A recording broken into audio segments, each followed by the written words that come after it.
इन प्यारे साथियों, आपके लिए बहुत धमाकेदार सेशन लेके आया हूं। आपको बता दूं, जीव विज्ञान का 1000 क्वेश्चन का मोस्ट इंपोर्टेंट क्वेश्चन की सीरीज पहले ही चैनल पे अपलोड है। आज आपके लिए बहुत ही धमाकेदार, जो बार बार परीक्षा पूछे जाते हैं, इसका अनुभव करेंगे। मैं बता नहीं रहा हूं, आप पूरा वीडियो देखने के बाद आपको इस चीज का कॉन्फिडेंस आएगा कि फिजिक्स से क्वेश्चन मुझसे गलत नहीं होगा। तो आपको स्क्रीन पे दिख रहा फिजिक्स के 1000 क्वेश्चन अब होंगे आसान। फिजिक्स में आप बिल्कुल गलती नहीं करेंगे। तो बिना बात इधर उधर किए चलते हैं आज की श्रृंखला का प्रारंभ करते हैं। आज की श्रृंखला के क्वेश्चन क्या है? पहला क्वेश्चन, डेसिबल किसे मापने की में प्रयोग किया जाता? तो वातावरण की ध्वनि या किसी भी प्रकार की ध्वनि, किससे ध्वनि प्रदूषण को भी किससे नापा जाता? तो आप बताएंगे डेसिबल से नापते हैं। एम्पियर क्या मापने की इकाई है? तो एम्पियर जो है विद्युत धारा या करंट मापने की इकाई है। यंग प्रत्यास्था गुणांक का इकाई मात्रक या एसआई मात्रक क्या है? तो न्यूटन प्रति मीटर स्क्वायर है, या मीटर वर्ग कह सकते हो। मात्रकों का बहुत फास्ट चलेंगे इसमें, क्योंकि 1000 क्वेश्चन है, वो इसे आराम से करेंगे तो वीडियो बहुत लंबी हो जाएगी, आप देख नहीं पाएंगे। इसको मैं 1 घंटे में प्रयास करूंगा कि 1 घंटे में हो जाए। मात्रकों का अंतरराष्ट्रीय पद्धति कब लागू की गई थी? तो आप बताएंगे 1971 ईस्वी में। खाद्य ऊर्जा को हम किस इकाई में मापते हैं? तो बताएंगे कैलोरी में मापते हैं। विद्युत मात्रा की इकाई क्या है? विद्युत धारा की इकाई क्या है? तो आप बताएंगे एम्पियर है। एसआई पद्धति में लेंस की क्षमता क्या होती है? लेंस की क्षमता होती है डायोप्टर होती है। कैंडेला किसकी मात्रक है? तो ज्योति तीव्रता। और कैंडेला कैसे आते हैं? ज्योति जलाऊं मैया क्या लेके? कैंडल लेके। तो ज्योति तीव्रता का मात्रक क्या होता है? कैंडेला। बल का मात्रक क्या होता है? न्यूटन होता है। जूल किसे? कार्य, ऊर्जा या उष्मा, तीनों की इकाई क्या होता है? तो जूल। तो देखिए, जूल किसकी इकाई? तो आप बताएं ऊर्जा की या उष्मा की, इन सबकी इकाई क्या होती है? जूल। चलते हैं, ल्यूमन किसकी इकाई है? तो ल्यूमन जो है ज्योति फ्लक्स की है। ज्योति फ्लक्स इकाई क्या है? तो बताएंगे ल्यूमन है। क्यूरी किसका? रेडियो सक्रियता की इकाई या रेडियो धर्मिता की इकाई क्या है? तो आप बताएंगे क्यूरी है। क्यूरी है मैडम, क्यूरी वाला क्यूरी। दाब का मात्रक क्या है? तो दाब का मात्रक होता है पास्कल। दाब, किसी भी चीज पे प्रेशर डालेंगे, दाब डालेंगे तो क्या हो जाएगा? पास हो जाएगी। ऐसे कैसे कर करके। कार्य का मात्रक अभी मैंने बताया क्या होता है? जूल। ऊर्जा का मात्रक जूल। उष्मा का भी मात्रक जूल होता है।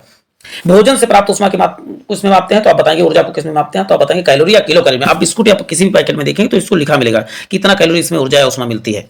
चलते हैं, प्रकाश वर्ष किसकी इकाई? तो प्रकाश वर्ष दूरी की सबसे बड़ी इकाई क्या है? तो पार्सेक है। छोटी इकाई क्या है? सबसे छोटी इकाई जब कहेगा तो छोटी इकाई को आपको याद रखना है, फर्मी है।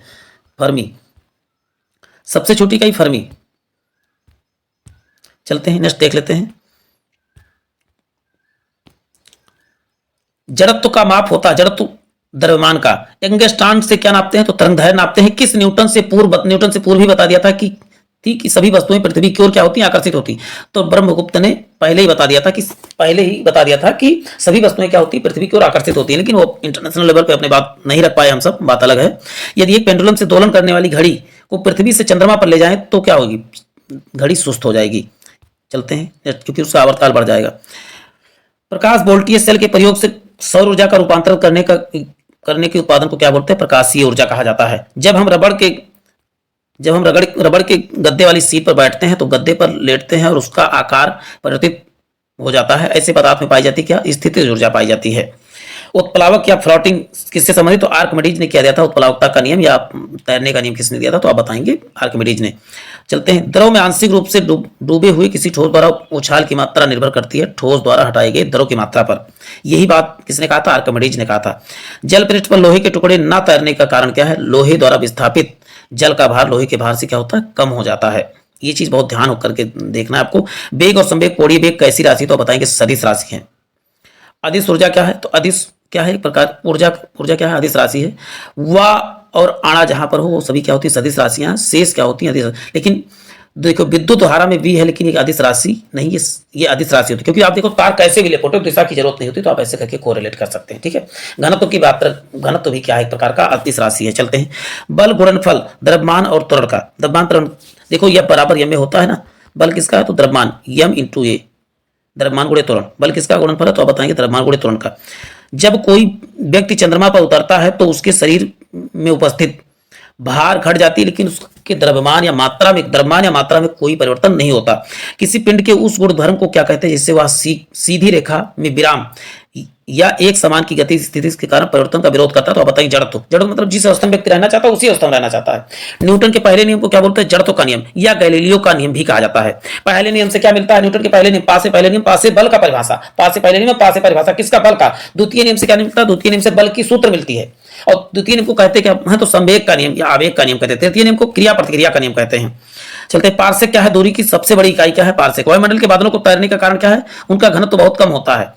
समुद्र में प्लवन करने वाली आइसबर्ग या बर्फ के टुकड़े का कितना भाग ऊपर रहता है? तो आप बताएंगे 1/10 भाग ऊपर रहता है। चलते हैं। जब कोई नाव नदी के समुद्र में प्रवेश करती है तो थोड़ा ऊपर उठ जाती है, क्योंकि उसका क्या होता है, समुद्र के जल का घनत्व अधिक होता है। पानी का घनत्व अधिकतम कितने डिग्री, 400 डिग्री सेल्सियस, 277 केल्विन। 277 क्या होता है, केल्विन होता है। चलते हैं। वस्तु की मात्रा बदलने पर क्या परिवर्तित रहता है, तो मात्रा बदलने पर उसका घनत्व परिवर्तित रहता है। समुद्री पानी का घनत्व, तैराक को नदी के मुकाबले समुद्री पानी में तैरना आसान क्या होता है, क्योंकि समुद्री पानी का घनत्व साधारण पानी से क्या होता है, ज्यादा होता है। मैंने पिछले स्लाइड में ये बात बताई भी थी। चलते हैं।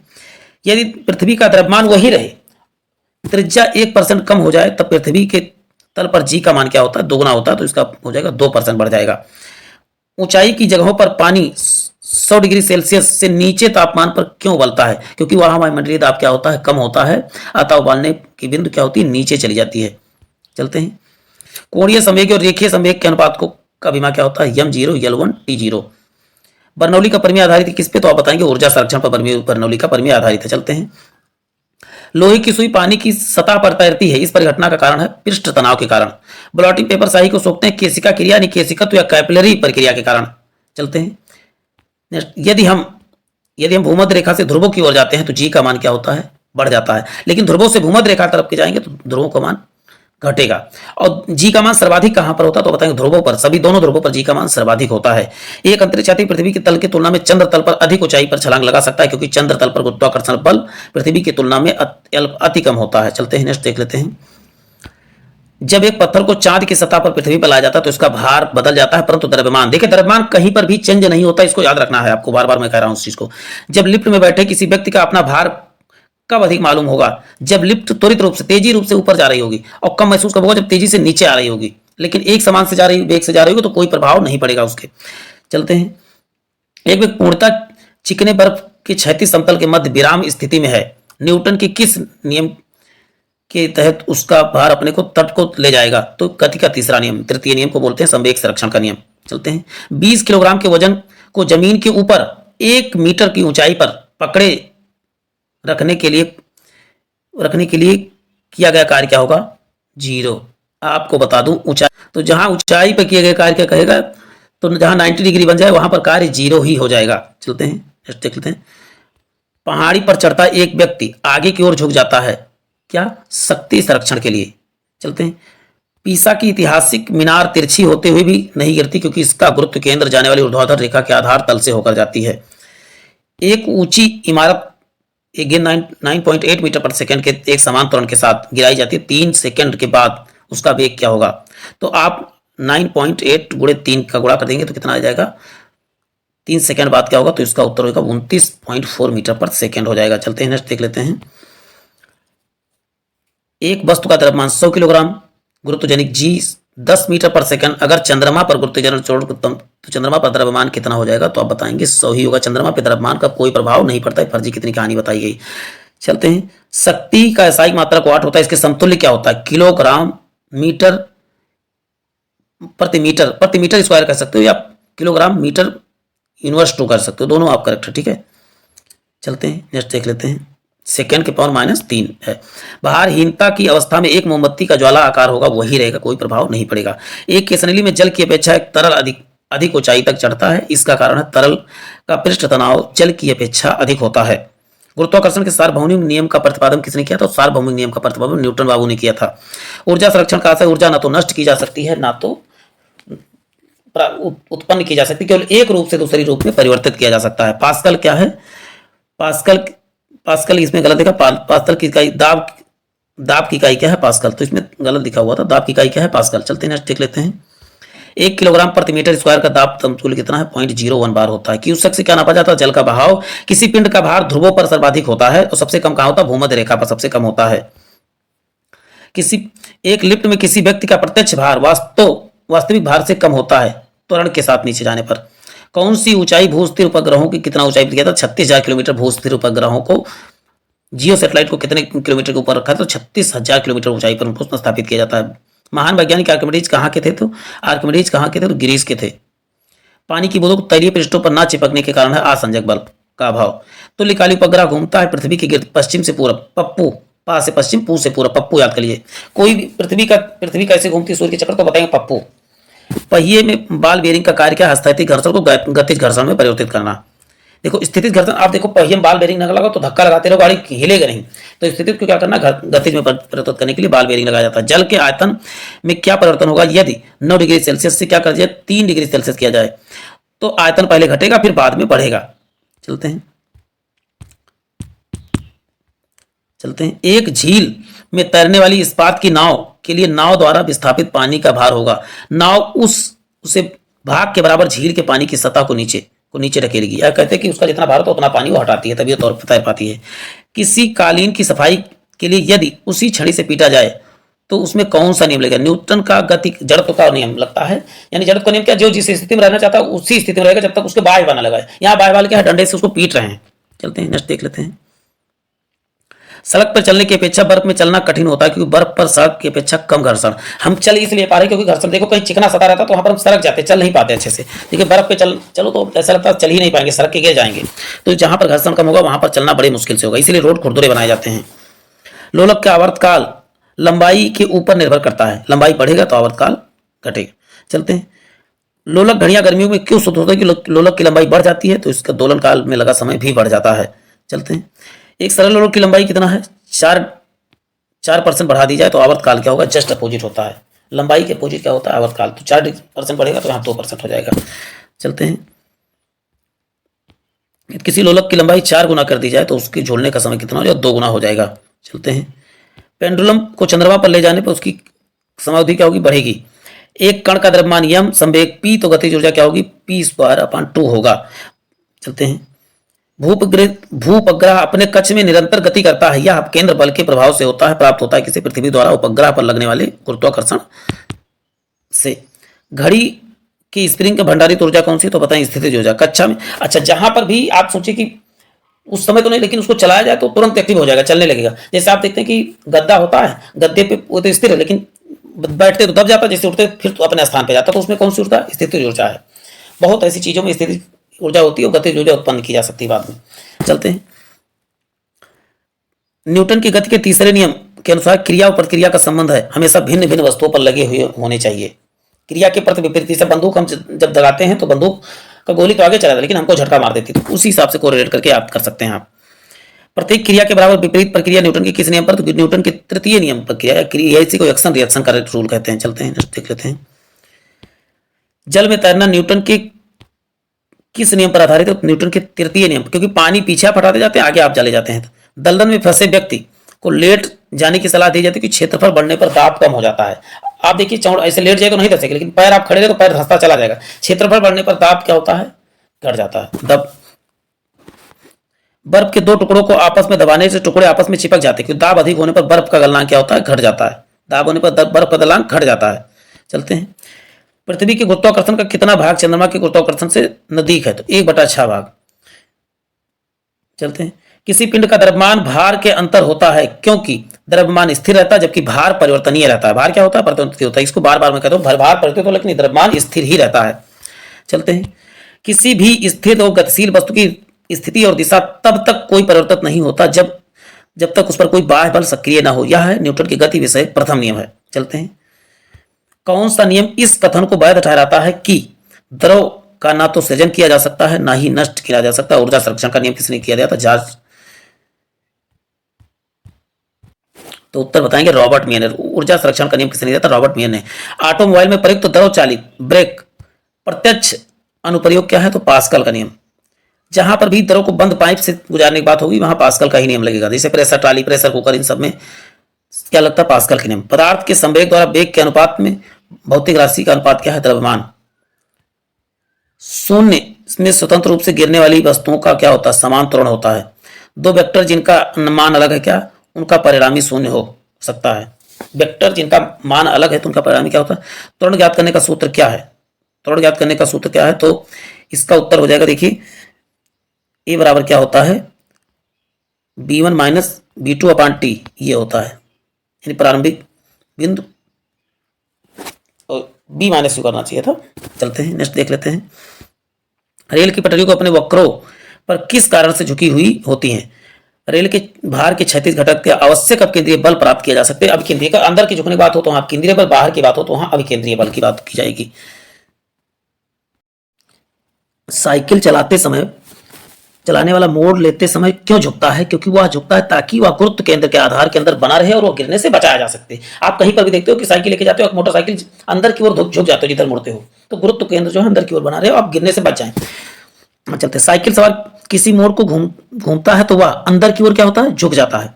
क्रीम सेपरेटर, दूध में वसा को किस कारण से अलग किया जा सकता है? तो अब केंद्रीय बल। आप देखिए कभी कभी मतनी मत रही होंगी मम्मी, तो जो छींटा होता है तो बाहर की तरफ जाता है, जब बाहर की तरफ होगा केंद्र तो होगा अब केंद्र बल, अंदर की तरफ होगा तो अभिकेंद्र बल। चलते हैं नेक्स्ट देखते हैं। सूर्य पर ऊर्जा का निर्माण नाभिकीय संलयन, किसमें? हाइड्रोजन तथा हीलियम का वो जब होता है बमबारी तो क्या होता है? उस प्रक्रिया को बोलते हैं सूर्य ऊर्जा का निर्माण किससे होता है? हाइड्रोजन तथा हीलियम से होता है, तो नाभिकीय संलयन प्रक्रिया कहलाती है। जबकि सूर्य में ऊर्जा किससे उत्पत्ति होती है तभी बताएंगे, इस नाभिकीय संलयन। लेकिन परमाणु बम में कौन सी क्रिया होती है? तो परमाणु बम में होता है, आप बताएंगे नाभिकीय विखंडन होता है। चलते हैं नेक्स्ट देख लेते हैं। नेक्स्ट है, पानी के एक गिलास में एक बर्फ का टुकड़ा तैर रहा है, जब बर्फ पिघलती है तो पानी के स्तर पर क्या प्रभाव? पानी के स्तर पर कोई भी प्रभाव नहीं पड़ेगा। पानी से भरा डॉट लगी बोतल जमने पर टूट जाती है, क्योंकि जमने पर जल का आयतन क्या होता है? बढ़ जाता है, यानी जल ज्यादा जगह घेरता है। लंप की बत्ती में तेल चढ़ता है किस क्रिया के द्वारा? तो कैपिलरी क्रिया के द्वारा जो है लंप में बत्ती चढ़ता है। चलते हैं, साबुन के बुलबुले के अंदर दाब होता है वायुमंडलीय दाब से अधिक होता है। जब शुद्ध जल डिटर्जेंट डाला तो जाता तो उसका क्या होता है? पृष्ठ तनाव घट जाता है। आर्किमिडीज का नियम प्लवन या फ्लोटिंग पर आधारित है। तेल जल के तल पर फैल जाता है, क्योंकि तेल का पृष्ठ तनाव जल से क्या होता है? जिसका पृष्ठ तनाव कम होगा वो फैल जाएगा। चलते हैं, द्रव की बूंद की आकृति गोलाकार होने के कारण होता है, पृष्ठ तनाव के कारण होता है। वर्षा की बूंद गोलाकार की होती है, पृष्ठ तनाव के कारण होती है। चलते हैं, एक द्रव बूंद चली हो चुका। स्थिर पानी में मिट्टी का तेल डालने पर मच्छर मर जाते हैं, क्योंकि लार्वा सांस नहीं ले पाते, क्योंकि वहां का ऊपरी तल का पृष्ठ तनाव कम हो जाता है। पानी से निकालने पर ब्रश के बाल आपस में चिपक जाते हैं, क्योंकि उसमें पृष्ठ तनाव अधिक हो जाता है, यानी खींचने पर क्षमता क्या हो जाती है? अधिक हो जाती है। चलते हैं, स्थिर गति से जा रही खुली कार बैठा एक बालक गेंद को हवा में सीधे ऊपर की ओर फेंकता है, तो गेंद कहां पर आ जाएगी? स्थिर, ये इसमें ध्यान रखना, गाड़ी स्थिर होगी तभी ऐसा होगा।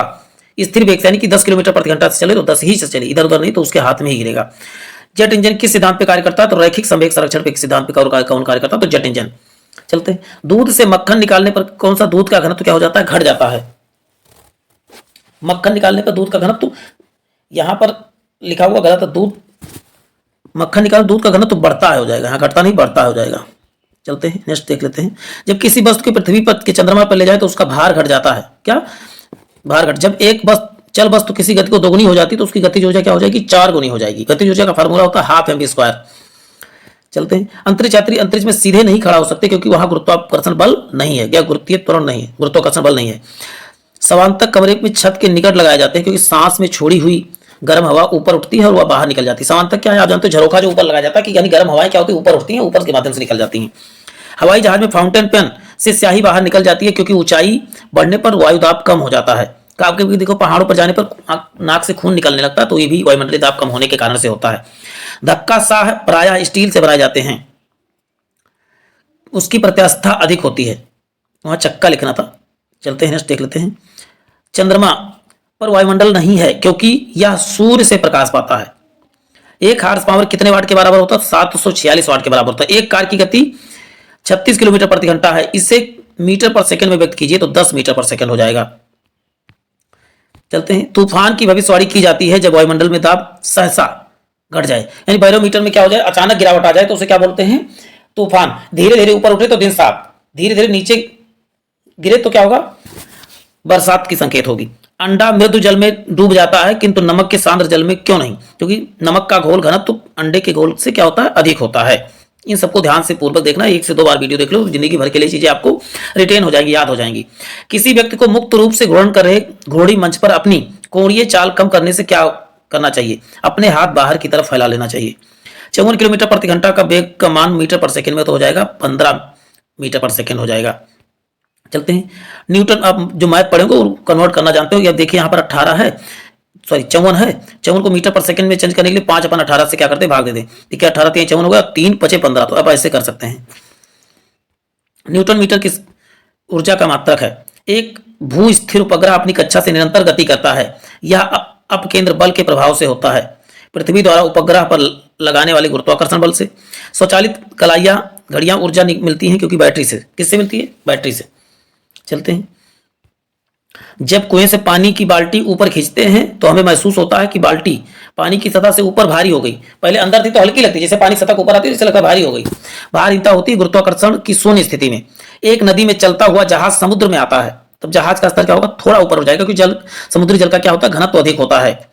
लोहे की कील में पारा क्यों तैरता है जबकि यह पानी में डूब जाता है, तो लोहे का घनत्व पानी के घनत्व तथा पारे से कम होता है। जब एक ठोस पिंड को पानी में डुबाया जाता है तो उसमें भार में ह्रास होता है। यह ह्रास होता है कि विस्थापित पानी के भार के बराबर होता है। इन सब चीजों को बहुत बारीक से ध्यान से देख के एक दो बार पढ़ेंगे तो आपको याद हो जाएगा। बर्फ पानी में तैरता है परंतु अल्कोहल में डूब जाता है, क्योंकि बर्फ पानी से तो हल्की है लेकिन अल्कोहल से क्या है, भारी है। देखो, जो चीज हल्की रहेगी वही डूबेगी, ये चीज जान लेना।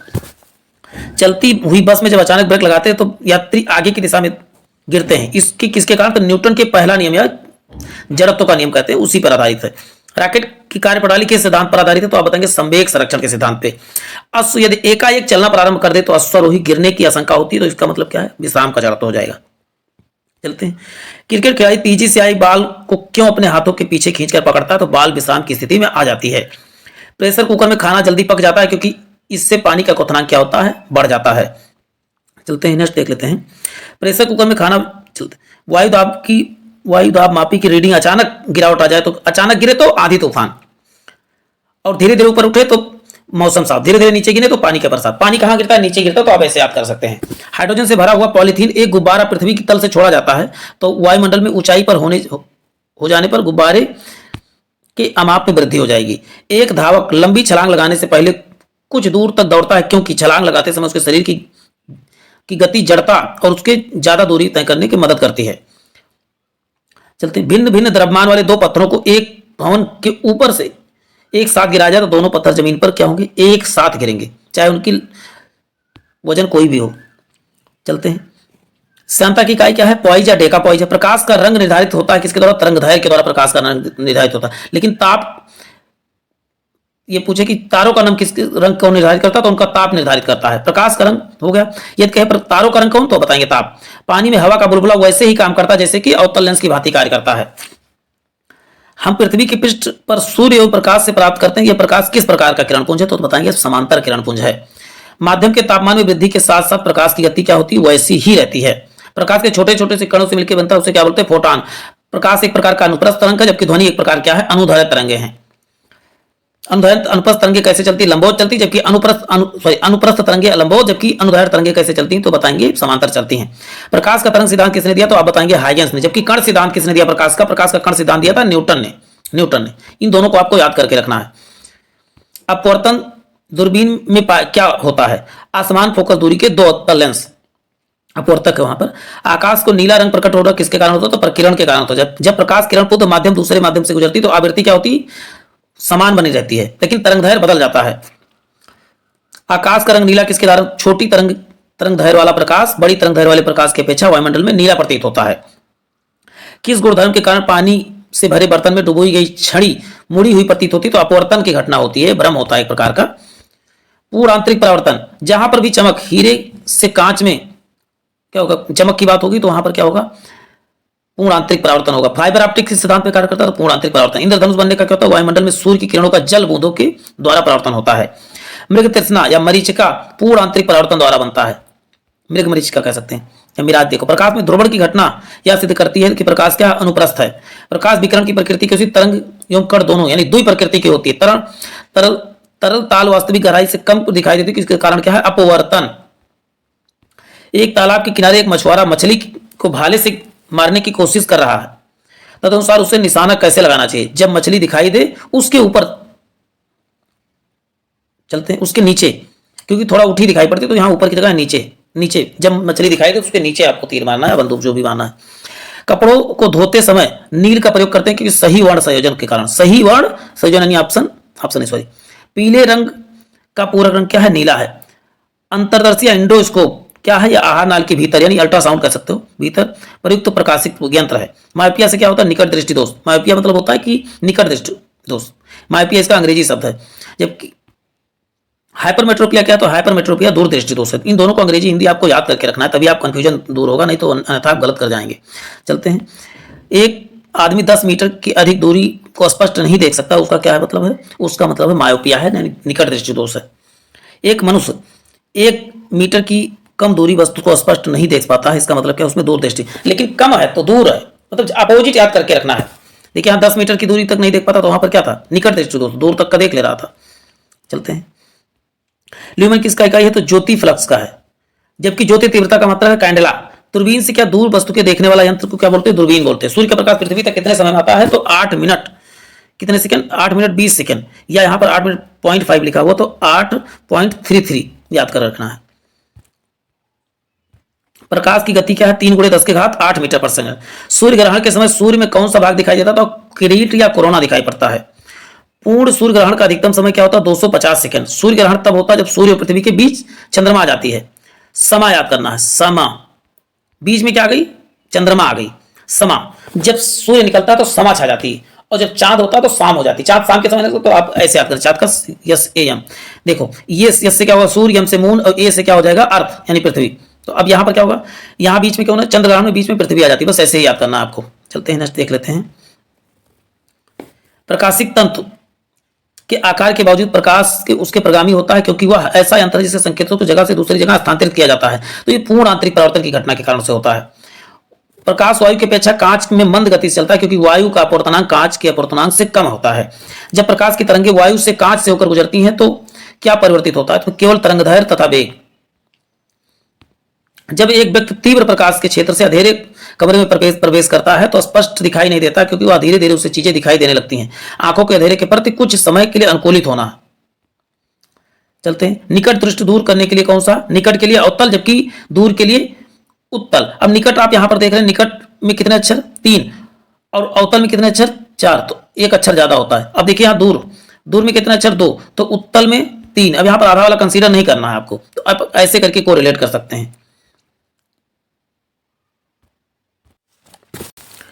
अवतल लेंस हमेशा किस प्रकार का होता है? अवतल लेंस क्या होता है? आभासी, आभासी और सीधा। जब भी आभासी कहेगा तो सीधा याद करना, तो ऐसे याद कर लो, आसी, आभासी और सीधा। जब भी आभासी होगा तो लेंस सीधा ही होगा। चलते हैं नेक्स्ट देख लेते हैं।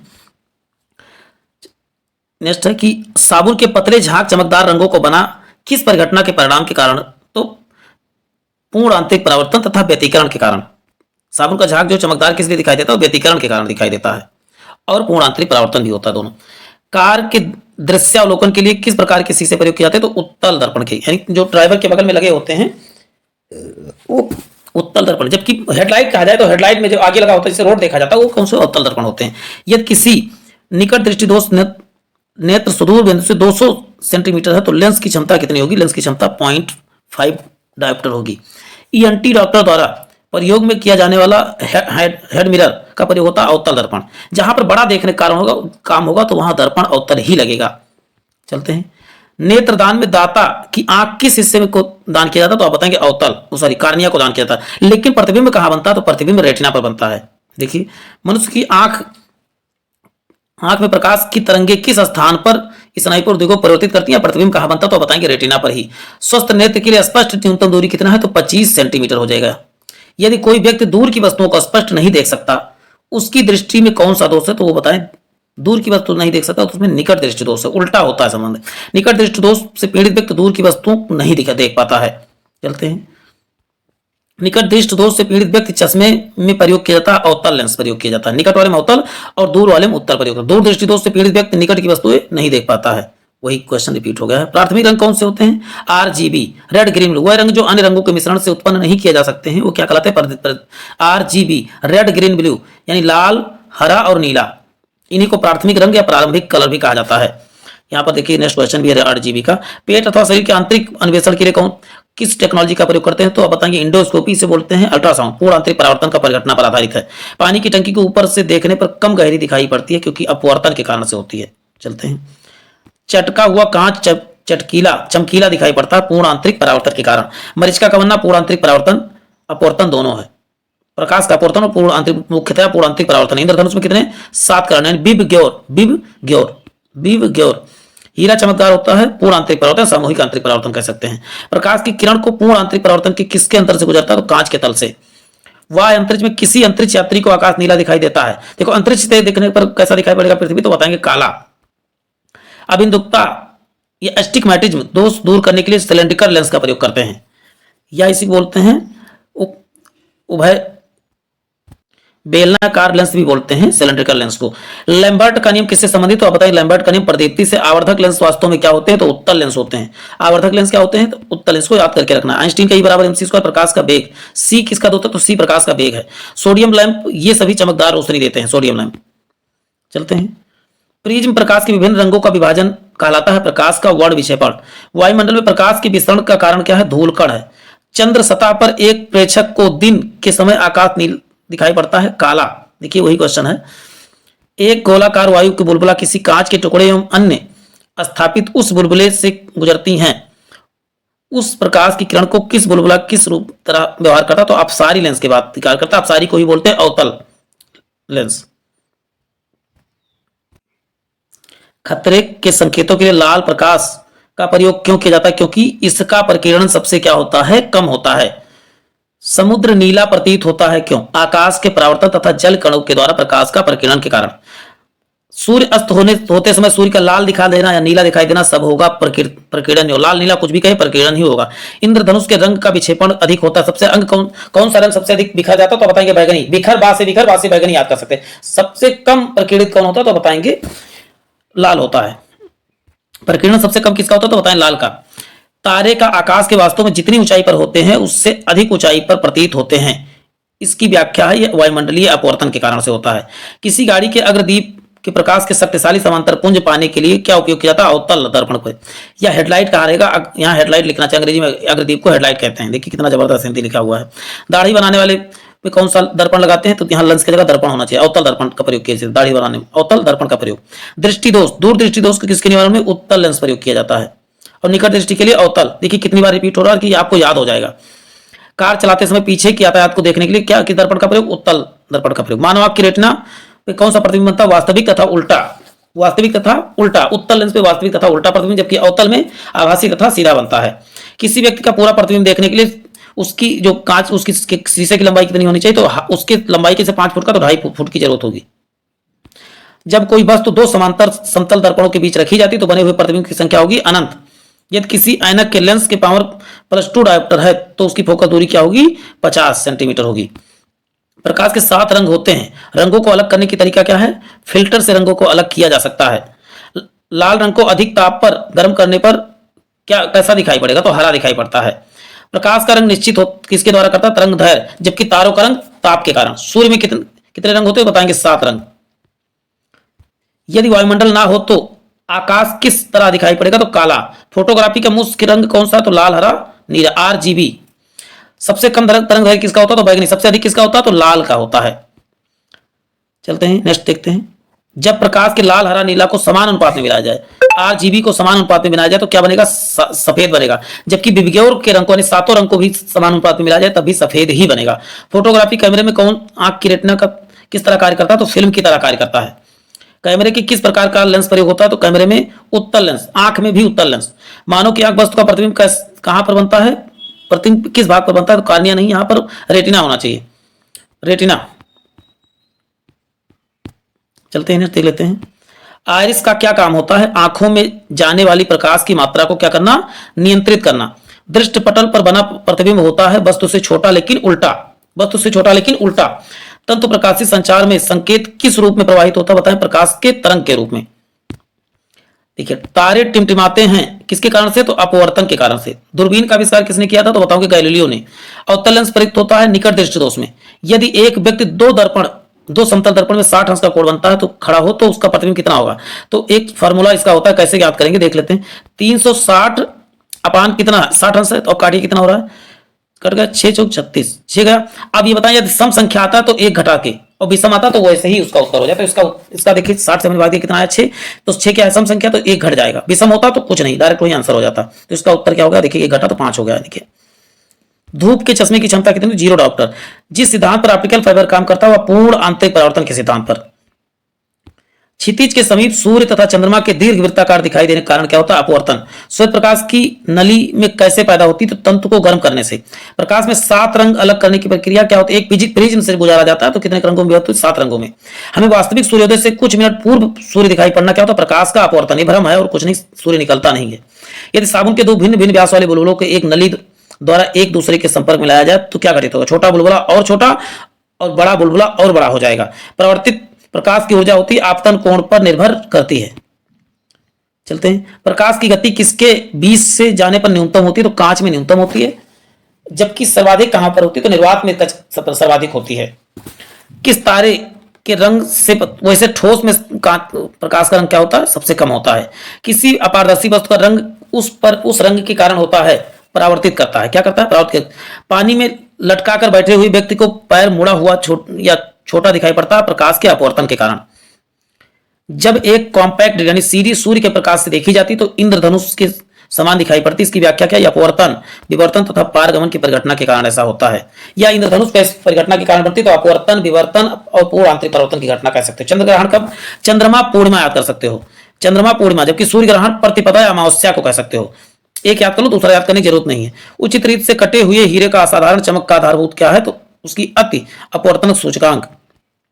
और किसके कारण केवल चमकता पूछा जाए तो पूर्ण आंतरिक परावर्तन। एक स्थिर चुंबक हमेशा दर्शाती है उत्तर से उत्तर उत्तर दक्षिण दक्षिण। फ्लक्स घनता चुंबकीय क्षेत्र की क्षमता के अनुपात के किस माध्यम से होता है? तो बताएंगे पारगम्यता। चुंबकीय सुई किस तरफ संकेत करती है? तो बताएंगे उत्तर को संकेत करती है। ट्रांसफार्मर का सिद्धांत किसका? विद्युत चुंबकीय प्रेरण के सिद्धांत पर। ट्रांसफार्मर क्या करता है? तो एसी वोल्टा को घटाने या उपचाई अपचाई या स्थिर रखने में कार्य करता है।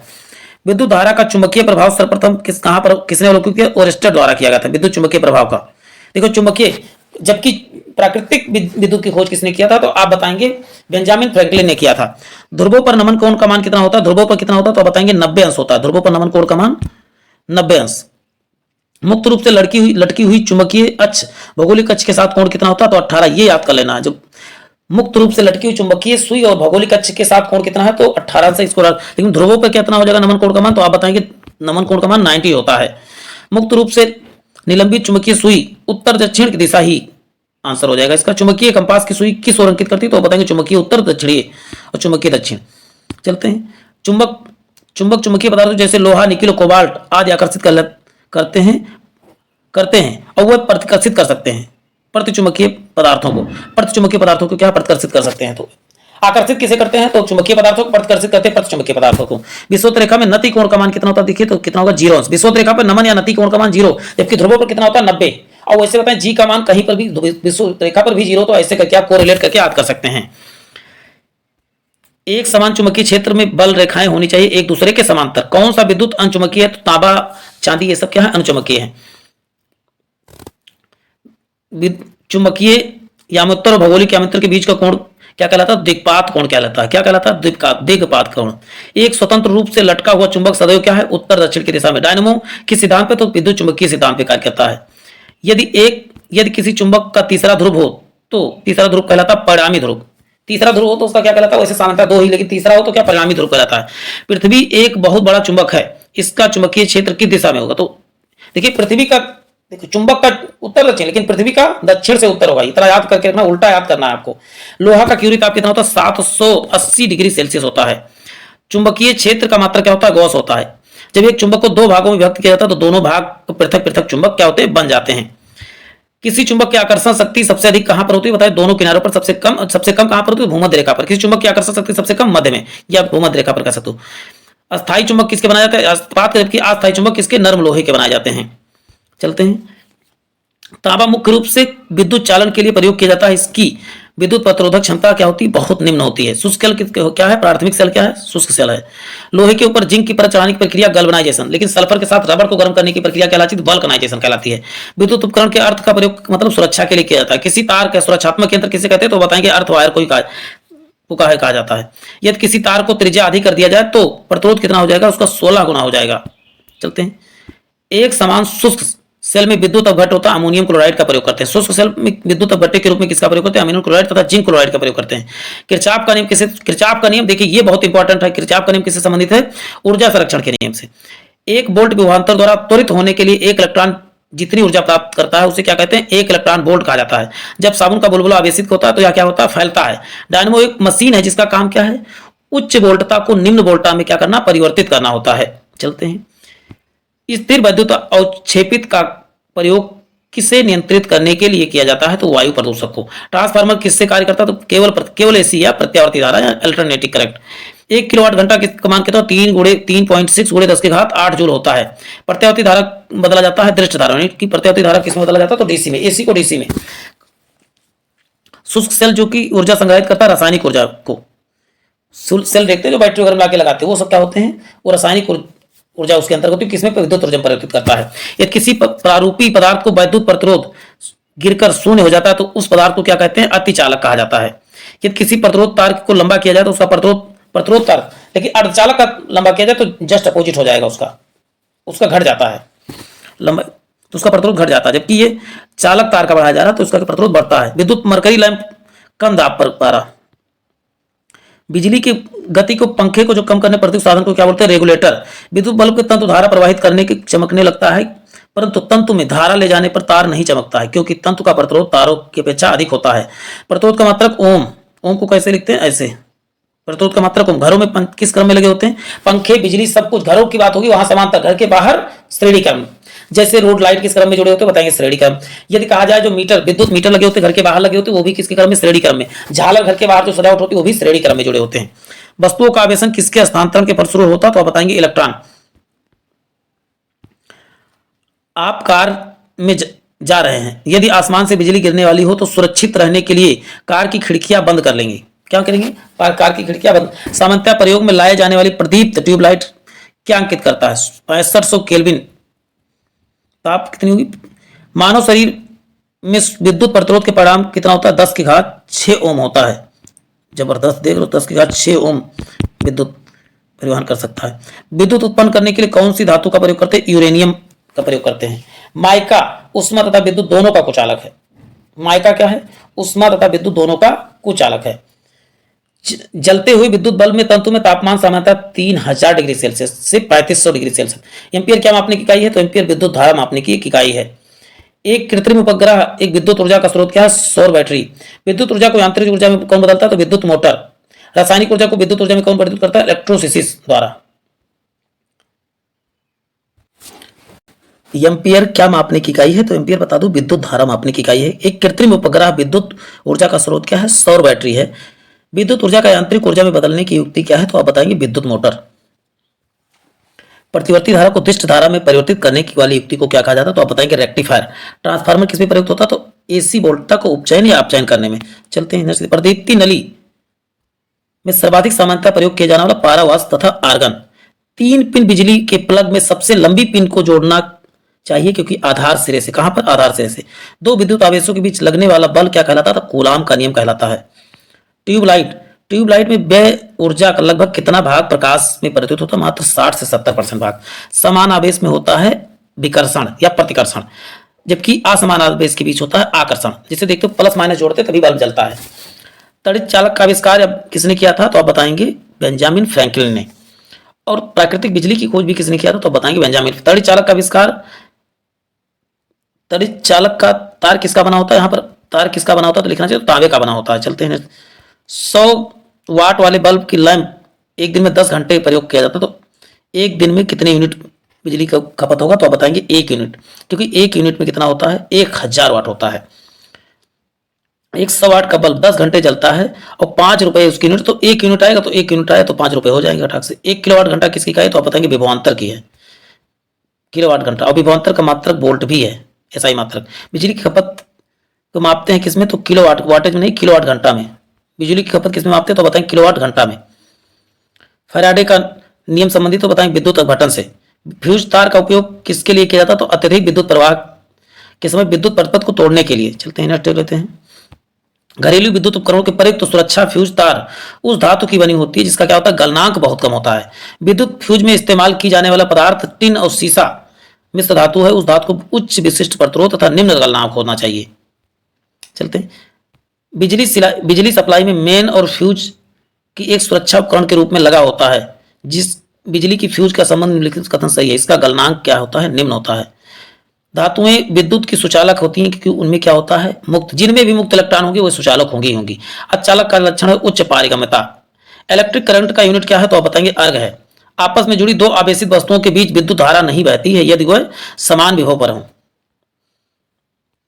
बिजली के बल्ब का फिलामेंट किस तत्व का बना होता है, तो टंगस्टन का बना होता है। बल्ब को जोड़ने पर तेज आवाज आती है क्योंकि बल्ब के अंदर निर्वात बल्ब के अंदर निर्वात में तेजी से प्रवेश करती है। बिजली के बल्ब से हवा पूरी तरह क्यों निकाल दी जाती है, क्योंकि टंगस्टन तंतु के अपचयन को रोकने के लिए। एक विद्युत सर्किट में एक फ्यूज तार का उपयोग क्यों किया जाता है, तो क्योंकि सर्किट में प्रवाहित होने वाली अधिक विद्युत धारा को रोकने के लिए। चलते हैं नेक्स्ट देखते हैं। फ्यूज तार का सिद्धांत किस प्रकार का, विद्युत ऊष्मीय सिद्धांत पर कार्य करता है। विद्युत बल्ब में हवा पूरी तरह से क्यों निकाल दी जाती है, क्योंकि टंगस्टन तंतु के उपचयन को रोकने के लिए। विद्युत सर्किट में एक फ्यूज तार का उपयोग किया जाता है, सर्किट में प्रवाहित होने वाली अधिक विद्युत धारा को रोकने के लिए प्रयोग किया जाता है। फ्यूज तार के सिद्धांत पे कार्य करता है, तो आप बताएंगे ऊष्मीय प्रभाव के सिद्धांत। फ्यूज तार किसका बना होता है, तो सीसा तथा टिन कार्बन मिश्र धातु का बना होता है। शीशे की छड़ जब भाप में रखी जाती है तो इसकी लंबाई बढ़ जाती है परंतु इसकी चौड़ाई पर कोई प्रभाव नहीं पड़ता, व्यवस्थित ही रहती है। शीशे की छड़ जब भाप में रखी जाती है तो इसकी लंबाई बढ़ जाती है परंतु इसकी चौड़ाई पर क्या प्रभाव पड़ता है, तो आप बताएंगे चौड़ाई पर कोई प्रभाव नहीं पड़ता, मतलब अव्यवस्थित रहती है। लोलक घड़ियां गर्मियों में क्यों सुस्त हो जाती हैं, तो इसका उत्तर लोलक की लंबाई बढ़ जाती है तो इसका दोलन में लगा समय क्या होता है, बढ़ जाता है। दोलन में लगा समय या लंबाई बढ़ेगी तो दोलन में लगा समय भी बढ़ेगा। एक धातु के ठोस गेंद के अंदर कोटर है, जब इस धातु को गेंद को गर्म किया जाएगा तो कोटर का आयतन क्या होगा। किसी भी धातु को गर्म करने पर उसका आयतन बढ़ता है तथा घनत्व तो सदैव घटता है, ये चीज याद कर लीजिएगा। आयतन तथा घनत्व एक दूसरे के अपोजिट में कार्य करते हैं। जब किसी बोतल में पानी भरा जाता है और उसे जमने दिया जाता है तो बोतल टूट जाती है, क्यों। पानी जमने पर उसका आयतन बढ़ता है या वो फैलता है, दोनों में से कोई भी आपको उत्तर हो आप लगा सकते हैं। अत्यधिक शीत ऋतु में पहाड़ों पर पानी की पाइप लाइनें फट जाती हैं, क्यों। पानी जमने पर फैलता है या पानी जमने पर उसका आयतन बढ़ जाता है, दोनों तरह से क्वेश्चन आ सकते हैं। तो इसको बहुत ध्यानपूर्वक, ये प्रैक्टिकल क्वेश्चन है। आपके कॉम्पिटिटिव परीक्षाओं में प्रैक्टिकल क्वेश्चन कभी बहुत ज्यादा आते रहते हैं, फैक्चुअल भी आते हैं, प्रैक्टिकल भी आते हैं। अत्यधिक शीत ऋतु में पहाड़ों पर पानी की पाइप लाइनें फट जाती है, तो हो चुका। दो रेल पटरियों के मध्य एक छोटा सा स्थान क्यों छोड़ा जाता है, क्योंकि धातु गर्म करने पर फैलती है तथा ठंडी होने पर क्या होती है, संकुचित होती है। ये चीज याद रखना है, ठंडी करने होने पर संकुचित होती है जबकि गर्म करने पर होती है फैलती है। कभी कभी कहा जाता है किसी भी चादर में, लोहे के चादर में छेद कर दिया जाए, उसको गर्म करने पर उसका आयतन क्या होगा, उसकी चौड़ाई बढ़ जाएगी, उसका छेद क्या होगा, बढ़ जाएगा। किसी झील की सतह पर पानी जमने वाला ही है कि झील अधस्थल में जल का तापमान क्या होगा, यानी झील के निचली सतह पे उसका क्या तापमान होगा, 4 डिग्री सेल्सियस बना रहेगा। और नीचे कभी भी पानी नहीं जमता, इसी कारण से मछलियां नहीं मरती। कहा जाता है कि किसी झील का ऊपरी सतह जम जाने से मछलियां क्यों नहीं मरती, क्योंकि नीचे का तापमान हमेशा 4 डिग्री सेल्सियस बना रहता है। बर्फ बनी अंदर मछलियां जीवित रहती हैं, क्यों, क्योंकि झील की तली बर्फ में नहीं जम पाती है। चलते हैं। बर्फ जब दाब बढ़ाने से उसका गलनांक क्या होगा, दाब बढ़ाने पर गलनांक घटता है सदैव, दाब बढ़ाने पर गलनांक घटता है, दाब गलनांक के सदैव अपोजिट होता है। द्रव तापमापी की अपेक्षा गैस तापमापी अधिक संवेदी होता है, क्योंकि गैस जो है द्रव की अपेक्षा अधिक प्रसार करती है। ये चीज आपको नोट करते हुए चलना है। क्या करें, द्रव तापमापी की अपेक्षा गैस तापमापी अधिक संवेदी, क्योंकि द्रव की अपेक्षा गैस में अधिक प्रसार होता है। दूर की वस्तुओं जैसे सूर्य आदि का ताप किस तापमाप से मापा जाता है, पूर्ण विकिरण तापमापी, या इसी को बोलते हैं पायरोमीटर। पायरोमीटर रहेगा तभी उत्तर सही हो जाएगा, पायरोमीटर। पायरोमीटर से चलते हैं, नेक्स्ट देख लेते हैं छात्रों। ठंडे देशों में पारा के स्थान पर अल्कोहल को तापमापी द्रव के रूप में वरीयता दी जाती है, क्योंकि अल्कोहल का द्रव्यमान निम्न होता है। थर्मोकपल अल्कोहल द्वारा क्यों बनाया जाता है, क्योंकि अल्कोहल पारा से अधिक सस्ता होता है। थर्मोकपल अल्कोहल द्वारा क्यों बनाया जाता है, क्योंकि पारा से क्या होता है, अधिक सस्ता होता है। सूर्य का तापमान किससे, पारा तापमीटर या पूर्ण विकिरण तापमापी से उच्च विकिरण तापमापी से नापा जाता है। उष्मा एक प्रकार की क्या है, ऊर्जा है जिसे कार्य में बदला जा सकता है। इसका प्रत्यक्ष प्रमाण क्या है, रमफोर्ड ने दिया था। इसका प्रमाण किसने दिया, तो आप बताएंगे रमफोर्ड ने दिया था। मनुष्य के शरीर का तापमान 6 फ़ारेनहाइट हो तो सेल्सियस में क्या होगा, यहां पर 6 नहीं, 98.6 होना चाहिए था। तो सेल्सियस में क्या होगा, 37 डिग्री सेल्सियस, या केल्विन में होगा तो 310 केल्विन। ये तीनों चीजें आपको याद रखना है। 98.6 फ़ारेनहाइट तो सेल्सियस में 37 डिग्री सेल्सियस, केल्विन में 310 केल्विन होता है। उष्मा का सबसे अच्छा चालक कौन सा है, तो उष्मा का सबसे अच्छा चालक यहां पर उत्तर होगा पारा। दूसरे नंबर पे क्या होता है, चांदी हो जाएगा। लेकिन विद्युत का सबसे अच्छा सूचकांक क्या है, तो आप बताएंगे चांदी ही है। चलते हैं, किसी वस्तु का ताप उसका क्या सूचक है, उसके अणुओं की औसत गतिज ऊर्जा का सूचक है। सूर्य की ऊष्मा पृथ्वी तक किस प्रकार से संचारित होती है, तो बताइए विकिरण द्वारा होती है। कोई आग जल रहा है, आग जलने के बाद कमरा गर्म होता है तो भी विकिरण प्रक्रिया द्वारा होता है। मनुष्य के शरीर का तापमान केल्विन में 310 केल्विन, अभी मैंने बात ही किया था इसकी। कितना तापमान होगा, पाठ्यांश सेल्सियस और फारेनहाइट तापमापियां एक होंगे तो आप बताएंगे -4 डिग्री सेल्सियस। न्यूनतम संभव तापमान कितना होता है, तो -273 डिग्री सेल्सियस। चलते हैं, नेक्स्ट देख लेते हैं। अच्छे उत्सर्जक अच्छे अवशोषक होते हैं, ये किस नियम पर आधारित है, बताएं किरचॉफ के नियम पर आधारित है। इसको रट लेना, बहुत बार पूछा गया है। थर्मस फ्लास्क के उष्मा का क्षय रोका जा सकता है, तो चालन, संवहन या विकिरण तीनों द्वारा जो है थर्मल फ्लास्क में उष्मा का क्षय रोका जा सकता है। थर्मल फ्लास्क ये क्या, जो आप पानी में बॉटल पानी गर्म रखते हो तो गर्म रहता है, ठंडा रखते हो ठंडा रहता है, वही थर्मल फ्लास्क है। चलते हैं, थर्मल फ्लास्क की आंतरिक दीवारें चमकीली होती हैं, विकिरण द्वारा होने वाली उष्मा हानि को क्या करती हैं, रोकती हैं। देखिए अंदर जब कोई बॉटल खोलते हो जो आप खरीद के लाते हो, उसके अंदर देखो बहुत चमकीली होती है, क्या करती हैं, विकिरण द्वारा होने वाले उष्मा की हानि को क्या करती है, रोकती हैं। दिन के समय पृथ्वी समुद्र के जल की अपेक्षा बहुत जल्दी गर्म हो जाती है, क्योंकि जल की विशिष्ट उष्माधारिता काफी अधिक होती है। उष्माधारिता जल की सबसे अधिक उष्माधारिता किसकी होती है, तो आप बताएंगे जल की। मोटर गाड़ी के रेडिएटर को ठंडा करने के लिए पानी का व्यवहार किया जाता है, पानी की विशिष्ट उष्मा अधिक होती है इसलिए। एक मनुष्य का तापमान 60 डिग्री सेल्सियस है, तो उसका तापमान फारेनहाइट में कितना होगा, 140 फारेनहाइट होगा। इसका एक सूत्र होता है, उसके माध्यम से आप भी कर सकते हो। किसी मनुष्य के शरीर का सामान्य तापमान कितना होता है, तो यहाँ एग्जैक्ट क्या होगा, 98.6 फारेनहाइट होगा, या 37 डिग्री सेल्सियस, या केल्विन में 310 केल्विन होता है। तप्त जल के थैलों में जल का प्रयोग किया जाता है, क्योंकि इसकी विशिष्ट उष्मा क्या होती है, अधिक होती है। आप जानते हो जो एक पानी भरा हुआ थैला टाइप आता है, उसको कहीं में चोट लगी होती है, कुछ होती है, उसकी सेकाई किया जाता है, उसी को कहा जाता है तप्त जल के थैला। उसमें जल का प्रयोग इसीलिए करते हैं क्योंकि इसकी विशिष्ट उष्मा अधिक होती है। चाय दानियों में लकड़ी के हैंडल क्यों लगे होते हैं, क्योंकि लकड़ी उष्मा की क्या है बेटो, कुचालक होती है। या प्लास्टिक के भी कभी कभी हैंडल लगे होते हैं, तो वो भी क्या होता है, उष्मा का कुचालक होता है। जब गर्म पानी को मोटे कांच के गिलास के ऊपर छिड़का जाता है तो वह टूट जाता है, क्या कारण है, अचानक ही गिलास विस्तारित होने लगता है, इसीलिए। सूर्य विकिरण का कौन सा भाग सोलर कुकर को गर्म करता है, तो अवरक्त किरण के कारण ही सोलर कुकर क्या होता है, गर्म होता है। इन सब क्वेश्चन को आपको नोट करते हुए चलना है। क्वेश्चन मल्टीपल रिपीटेड क्वेश्चन है, मैं कह नहीं रहा हूं, आप प्रीवियस ईयर पेपर कोई खोल के देख लीजिए, उसमें आपको मिलेंगे क्वेश्चन। शीतकाल में कपड़े गर्म हमें क्यों रखते हैं, क्योंकि शरीर की उष्मा को बाहर जाने से क्या करते हैं, रोकते हैं। पानी का बोलता है जल का स्तरीय वाष्प दाब वायुमंडलीय दाब के बराबर जब हो जाता है तो बल क्या होता है, जल उबलने लगता है। द्रव तथा गैसों में उष्मा का स्थानांतरण किस विधि द्वारा होता है, तो आप बताएंगे संवहन विधि द्वारा होता है। पानी से भरे गिलास में बर्फ का टुकड़ा तैर रहा है, टुकड़े का पूरा पिघल जाने पर गिलास का स्तर क्या होगा, अपरिवर्तित रहता है, क्योंकि जितना टुकड़ा रहता है उतना जगह पहले ही घेर लेता है। आणविक संघनन द्वारा उष्मा का संप्रेषण क्या कहलाता है, बताएंगे संवहन कहलाता है। चलते हैं, दाब बढ़ने से किसी द्रव का क्वथनांक क्या होता है, तो दाब बढ़ाने पर क्वथनांक बढ़ जाता है। दाब बढ़ाने पर क्या होगा, क्वथनांक बढ़ जाता है।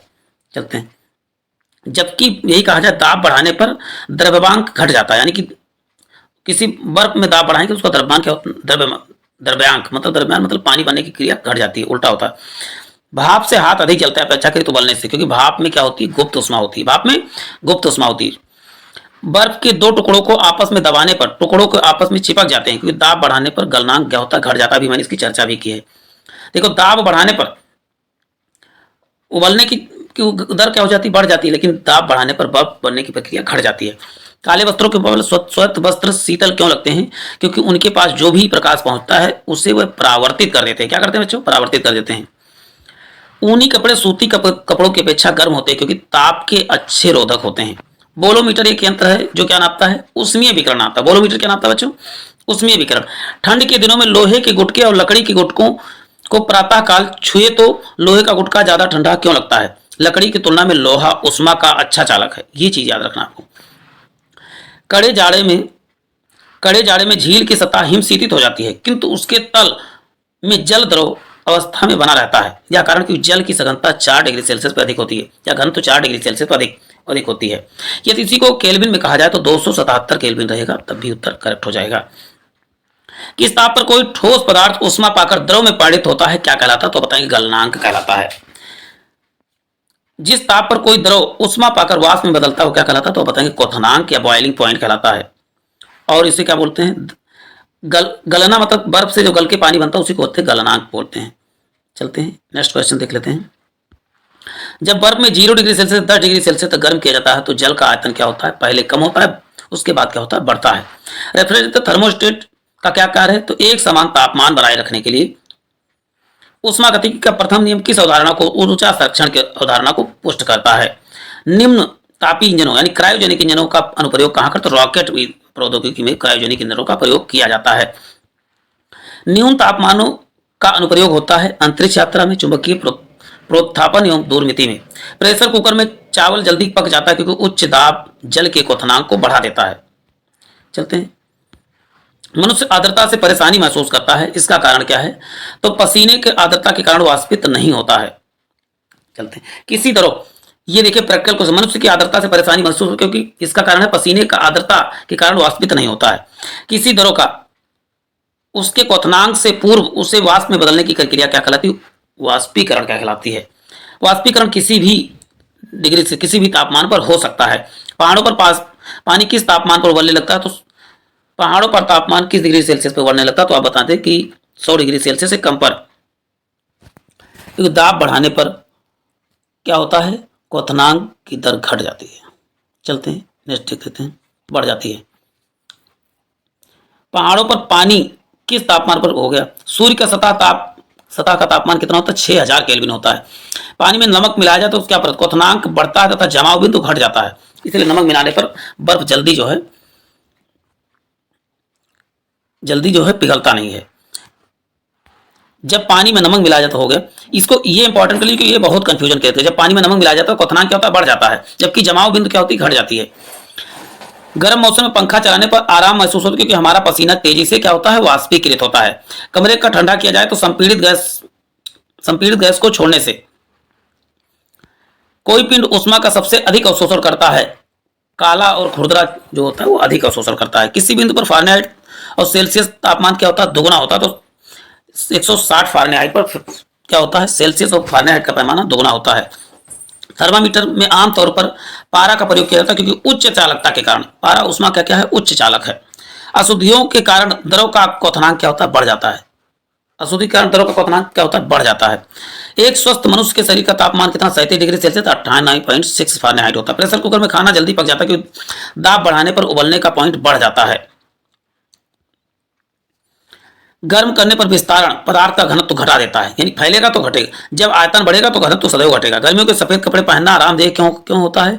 ये अपने ऊपर पड़ने वाली सभी ऊष्मा को परावर्तित कर देता है। चलते हैं। खाना पकाने के लिए बर्तनों में लकड़ी अथवा बैकेलाइट का हैंडल क्यों लगा होता है? लकड़ी और बैकेलाइट ऊष्मा का खराब संवाहक के चालक होते हैं। यदि किसी स्थान के तापमान में सहसा वृद्धि होती है तो अपेक्षित आर्द्रता क्या होती है? घट जाती है।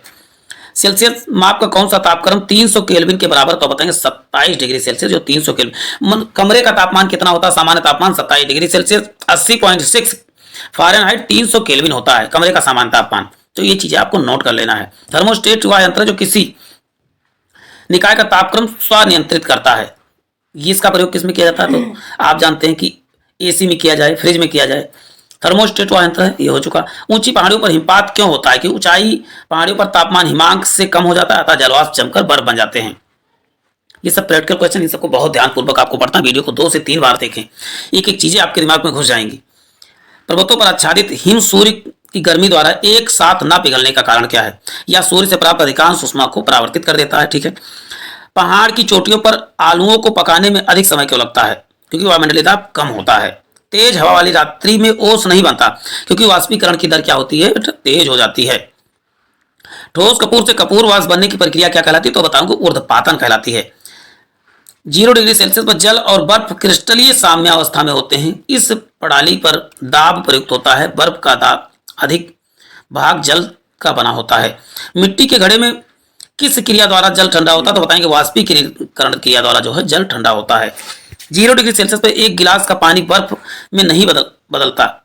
इसका कारण क्या है? गिलास में पानी जमाने के लिए उसमें कुछ मात्रा में ऊष्मा निकाल देनी आवश्यक होती है। प्रेशर कुकर में भोजन तेजी से पकता है क्योंकि दाब बढ़ाने पर क्वथनांक की दर बढ़ जाती है। एक थर्मामीटर 200 डिग्री सेल्सियस मापने हेतु प्रयुक्त होता है, तो उसका मतलब क्या है? 200 नहीं, यहाँ 800 होना चाहिए।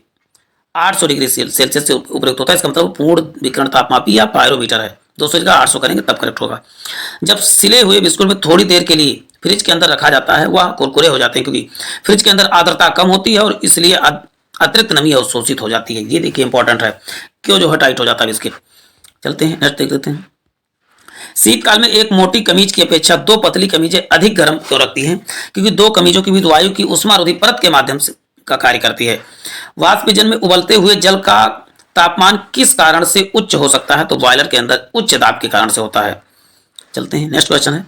शीतकाल में हैंडपंप का पानी गर्म हो जाता है क्योंकि पृथ्वी के भीतर तापमान वायुमंडल के तापमान से क्या होता है बच्चों? अधिक होता है। ऊष्मा का यूनिट क्या है? ऊष्मा का क्या होता है? जूल है। किलो कैलोरी है, किलो कैलोरी है। ताप का मात्रा क्या होता है? केल्विन होता है। जलप्रपात के अधस्थल पर जल का तापमान ऊपर की अपेक्षा अधिक होने का कारण क्या है? गिर रहे जल की गतिज ऊर्जा ऊष्मा में बदल जाती है। बिल्कुल। जब किसी दरों की 1 किलोग्राम मात्रा अपने क्वथनांक के दरों के वाष्प में परिवर्तित होती है तो इससे अवशोषित होने वाली ऊष्मा क्या कहलाती है? तो वाष्पीकरण की गुप्त ऊष्मा कहलाती है। इन सब चीजों को बहुत इंपॉर्टेंट है और इसको बार बार देखना है, तभी इन सब का कॉन्सेप्ट आपको क्लियर होगा। ब्लैक बॉडी किसके विकिरण को अवशोषित कर लेती है? तो केवल उच्च तरंग दैर्घ्य के विकिरण को क्या करती है? ब्लैक बॉडी अवशोषित कर लेती है। शीत ऋतु में दिनों में हम मौसम किस प्रकार के होने के कारण ज्यादा ठंड महसूस करते हैं? जब साफ मौसम होता है तो हम ज्यादा जो है ठंड महसूस करते हैं। चलते हैं। ध्वनि का तारत्व किस पर निर्भर करता है? तो बताएंगे आवृत्ति पर ध्वनि का तारत्व निर्भर करता है। सर्वे% में ध्वनि तरंगों की आवृत्ति कितनी होती है? 20 हर्ट्ज से 20,000 हर्ट्ज होती है। पराध्वनि विमान ध्वनि के चाल से अधिक होती है। चमगादड़ अंधेरे में उड़ सकते हैं क्योंकि वह अति तीव्र ध्वनि तरंग उत्पन्न करते हैं, उसका नियंत्रण भी करते हैं और ये परासर्व तरंगों का भी उत्सर्जन करते हैं। ध्वनि तीव्रता डेसिबल में वह अधिक सीमा जिसमें ऊपर व्यक्ति नहीं सुन सकता। तो 95 डेसिबल के बाद मनुष्य की 95 नहीं, ये गलत लिखा हुआ है। तो 150 के बाद व्यक्ति पागल हो जाएगा। लेकिन वास्तविक यानी कि सहन शक्ति कितना 85 होती है जो साधारणतः सुन सकता है। उसके 75 के बाद मनुष्य 85 के बाद व्यक्ति बहरा होने लगता है। चलते हैं। परासर्व तरंगे मनुष्य द्वारा नहीं सुनी जा सकती हैं। परासर्व तरंगों को सबसे पहले किसने सीटी बजाकर दिया था? तो डाल्टन ने दिया था। गाल्टन ने दिया था। और प्रमाण सिद्धांत किसने दिया था? तो बताएंगे प्रमाण सिद्धांत डाल्टन ने दिया था। दोनों में अंतर है। प्रमाण सिद्धांत डाल्टन, जबकि सीटी किसने बजाया? तो गाल्टन। अच्छा, सीटी बजाते तो गाल फूल आ जाता, तो ऐसे याद करो गाल्टन और डाल्टन प्रमाण सिद्धांत। चलते हैं नेक्स्ट देख लेते हैं। शिकारी परभक्षियों बाधाओं को पता लगाने के लिए चमगादड़ अथवा डॉल्फिन का क्या प्रयोग करते हैं? प्रतिध्वनि का निर्धारण करते हैं। प्रतिध्वनि का निर्धारण करते हैं, इको का निर्धारण कह सकते हैं। नदी का तीर रेलगाड़ी की सीटी की आवाज बढ़ती जाती है जबकि दूर जाते की आवाज धीमी सुनाई पड़ती है। इसे बोलते हैं डॉपलर प्रभाव के नाम से। 100 डेसिबल का शोर स्तर किससे संगत है? तो बताएं किसी मशीन की दुकान से आने वाली शोरगुल को 100 डेसिबल। वैसे इसके सामान्य बातचीत की ध्वनि WHO के अनुसार कितनी होती है? 45 डेसिबल होती है। किस तरंग का प्रयोग रात्रि दृष्टि से उपकरण में किया जाता है? तो अवरक्त तरंगों का। जैसे कैमरे में किस जो रात में फोटोग्राफी की जाती है उसमें भी अवरक्त तरंग। सीसीटीवी में किस तरंग का प्रयोग होता है? अवरक्त तरंगों का प्रयोग किया जाता है। ध्वनि तरंगे किस प्रकार की हैं? तो अनुदैर्घ्य प्रकाश तरंगे, अनुप्रस्थ तरंगे हैं। लगभग 20 डिग्री सेल्सियस के ताप पर किसी माध्यम से ध्वनि की गति अधिकतम रहेगी? तो आप बताएंगे लोहे। रेडियो के समोच्चरण में स्टेशन का उदाहरण क्या? अनुनाद। यहाँ अनुनाद की जगह अनुनाद होना चाहिए। अनुनाद।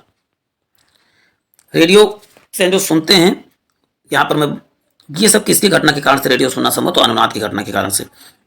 इसे बोलते हैं रेजोनेंस। जब किसी स्थान पर दो लाउड स्पीकर एक साथ साथ बजते हैं तो किसी स्थान पर विशेष बैठे श्रोता इनकी ध्वनि नहीं सुनाई देती है। इसका कारण क्या है? व्यतिकरण के कारण। दोनों मिक्स हो जाते हैं, एक को नहीं सुनाई पड़ती। स्पष्ट सुनने के लिए परावर्तक तल एवं ध्वनि स्रोत के बीच न्यूनतम दूरी कितना होनी चाहिए? तो इसका उत्तर क्या हो जाएगा? 30 मीटर होना चाहिए। 30 नहीं,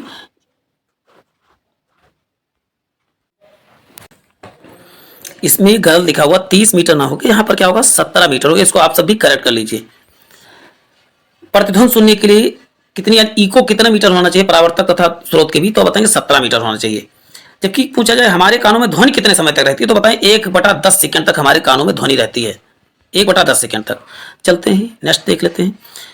जब थल सेना पुल को पार करती है तो सैनिकों को कदम ताल मिलाकर करने से चलने से रोक दिया जाता है क्योंकि पैरों के उत्पन्न ध्वनि के अनुनाद के कारण पुल टूटने की खतरा। अनुवाद की जगह यहाँ अनुनाद होना चाहिए। अनुनाद ठीक है। खतरा रहता है। हम रेडियो घुंडी घुमाकर विभिन्न स्टेशनों के कार्यक्रम को सुन सकते हैं, किसके कारण से? अनुनाद या रेजोनेंस के कारण से। किसी ध्वनि स्रोत का आवृत्ति में होने वाले उतार चढ़ाव को क्या कहा जाता है? तो डॉपलर इफेक्ट कहा जाता है। डॉपलर प्रभाव किससे संबंधित? तो आप बताएंगे ध्वनि से संबंधित। पास आती रेलगाड़ी की सीटी की आवृत्ति तीक्ष्णता बढ़ती रहती है, ऐसा है एक कौन से? डॉपलर प्रभाव से क्वेश्चन बराबर पूछे रहते हैं, तो इनको बहुत ध्यानपूर्वक देखना है। ध्वनि तरंग किसके कारण प्रतिध्वनि उत्पन्न करती है? तो बताएं परावर्तन के कारण प्रतिध्वनि। पास से परावर्तन, पास से प्रतिध्वनि याद कर सकते हैं। स्टेथोस्कोप के सिद्धांत पे? तो बताएं परावर्तन के सिद्धांत पे। प्रतिध्वनि तरंगे का उत्पन्न होने का कारण क्या है? तब भी इसका उत्तर परावर्तक कारण। सोनार अधिकांशतः प्रयोग में लाया जाता है नौसंचालकों द्वारा या नाविकों द्वारा कह सकते हैं। चलते हैं।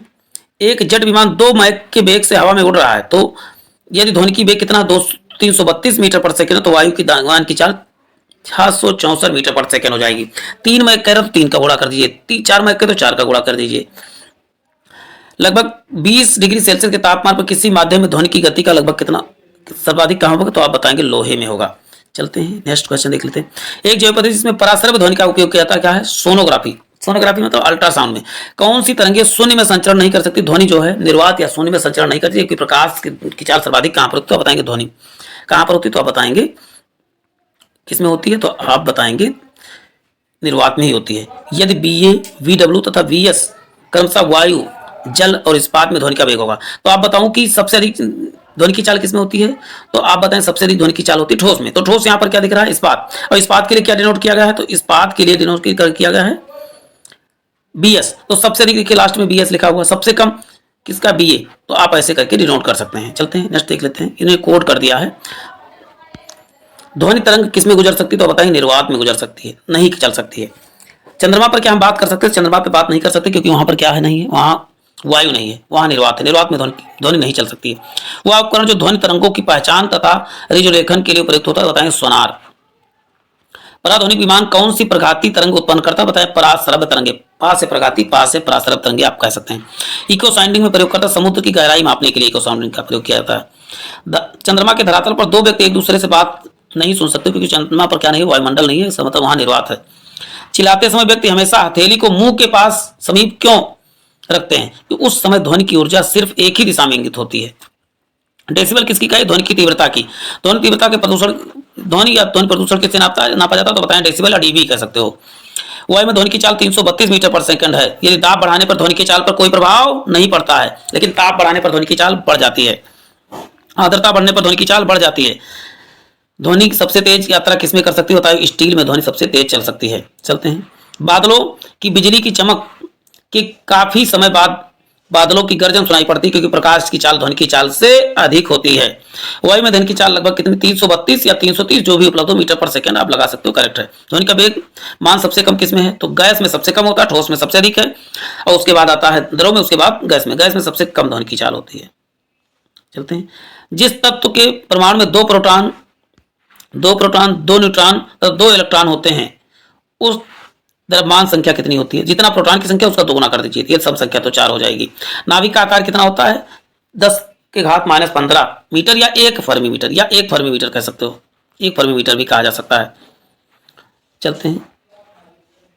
लेकिन परमाणु का आकार कितना होता है? 10⁻10 मीटर या 1 एंगस्ट्रॉन का। पॉजिट्रॉन किसकी खोज किसने किया था? एंडरसन ने। पॉजिट्रॉन की खोज एंडरसन ने किया था। हाइड्रोजन परमाणु के न्यूक्लियस में परमाणु की संख्या कितनी होती है? तो आप बताएंगे 1। इलेक्ट्रॉन की खोज करता कौन है? थॉमसन है। किसी तत्व के परमाणु संख्या नाभिक के प्रोटॉनों की संख्या पर निर्भर करती है। सूर्य पर ऊर्जा का निर्माण होता है नाभिकीय संलयन द्वारा। किसमें ऋणात्मक आवेश होता है? बीटा में ऋणात्मक, जबकि अल्फा में धनात्मक होता है। नाभिकीय रिएक्टर परमाणु बम में यह अंतर है, नाभिकीय रिएक्टर में श्रृंखला अभिक्रिया नियंत्रित होती है। अल्फा कण के 2 इकाई धनावेश होते हैं, इसका द्रव्यमान लगभग बराबर होता है हीलियम के 1 परमाणु के। कोबाल्ट 60 आमतौर पर विकिरण चिकित्सा में उपयुक्त होता है। इसमें कौन सा किरण का यूज किया था? तो बताएं गामा किरण में। परमाणु के नाभिक में होते हैं प्रोटॉन और न्यूट्रॉन, जबकि उसके बाहर कौन चक्कर लगाता है? तो बताएं इलेक्ट्रॉन। न्यूट्रॉन की खोज किसने किया था? तो चैडविक ने। ईटा पर नाचो आप सब जानते हैं, ई से इलेक्ट्रॉन, टा से थॉमसन, पा से प्रोटॉन, रा से रदरफोर्ड, ना से न्यूट्रॉन और चा से चैडविक। ऐसे करके आप याद कर सकते हैं। लेजर बीम सदा होती है अपसारी बीम। लेजर बीम कैसी होती है बच्चों? तो आप बताएंगे अपसारी बीम। प्रकाश किरण पुंज का अत्यंत दिशिक हो कहलाती है, क्या कहलाती है? लेजर कहलाती है। परमाणु में प्रोटॉन रहते हैं, नाभिक के भीतर रहते हैं। इलेक्ट्रॉन वहन करता है तो 1 यूनिट ऋणावेश। समस्थानिक परमाणु में होते प्रोटॉनों की संख्या समान होती है। समस्थानिक में कौन समान? प्रोटॉनों की संख्या। जबकि संभारिक में क्या होता है? परमाणु भार परमाणु क्रमांक भिन्न होता है, जबकि परमाणु क्रमांक क्या होता है, यहाँ पर अच्छा समस्थानिक लिखा है, करेक्ट है। इसमें क्या होता है, परमाणु भार भिन्न जबकि परमाणु क्रमांक क्या होते हैं, समान होते हैं। चलते हैं, किसी परमाणु के नाभिक में आइसोटोप यानी संभारिक में प्रोटॉनों की संख्या वही होती है, परंतु न्यूट्रॉनों की संख्या क्या होती है, भिन्न भिन्न होती है। यहाँ न्यूट्रॉन नहीं लिखना था, न्यूट्रॉन की संख्या भिन्न होती है, तथा इसमें लिखना चाहिए था कि परमाणु भार की संख्या भी भिन्न होती है। चलते हैं, वो आइसोटोप जो है परमाणु क्रमांक का ही अंग्रेजी वर्जन है। ऐसे तत्व जिनमें इलेक्ट्रॉनों की संख्या भिन्न या कह सकते हैं परमाणु क्रमांक का संख्या भिन्न जबकि परमाणु भार क्या होते हैं, परमाणु द्रव्यमान समान होते हैं, संभारिक कहलाते हैं, आइसोबार कहलाते हैं। ऐसे परमाणु जिनका परमाणु क्रमांक समान परंतु परमाणु द्रव्यमान भिन्न होता है, वो क्या कहलाते हैं, समस्थानिक कहलाते हैं, या समस्थानिक या नाभिकीय संलयन को ताप नाभिकीय अभिक्रिया भी क्यों कहा जाता है, क्यों कहते हैं, तो क्योंकि संलयन में उष्मा पैदा होती है। रेडियो कार्बन डेटिंग की उम्र ज्ञात करने के लिए किया जाता है, तो जीवाश्मों की उम्र किससे ज्ञात करते हैं, रेडियो कार्बन डेटिंग द्वारा किया जाता है। जबकि पृथ्वी की आयु कैसे ज्ञात करते हैं, तो आप बताएं, रेडियम पृथ्वी की आयु यूरेनियम डेटिंग द्वारा ज्ञात किया जाता है। पृथ्वी की आयु का निर्धारण देखिए लिखा भी है किसके द्वारा, तो आप बताएंगे यूरेनियम डेटिंग द्वारा। परमाणु रिएक्टर क्या होते हैं, परमाणु रिएक्टर भारी पानी का तालाब होता है, एक प्रकार का भारी पानी का तालाब। चलते हैं, नेक्स्ट देख लेते हैं, परमाणु पाइल का प्रयोग कहां पर होता है, ताप नाभिकीय संलयन के प्रचालन में परमाणु पाइल का प्रयोग किया जाता है। क्यूरी किसकी इकाई है, तो बताएंगे रेडियो एक्टिवता की या रेडियो धर्मता की इकाई क्या है, तो आप बताएंगे क्यूरी है। नाभिकीय रिएक्टरों में ऊर्जा उत्पन्न होती है नियंत्रित विखंडन द्वारा, नियंत्रित विखंडन द्वारा जो होता है, और जबकि संलयन द्वारा सूर्य में ऊर्जा किस प्रकार उत्पन्न होती है, तो बताएं नाभिकीय संलयन द्वारा।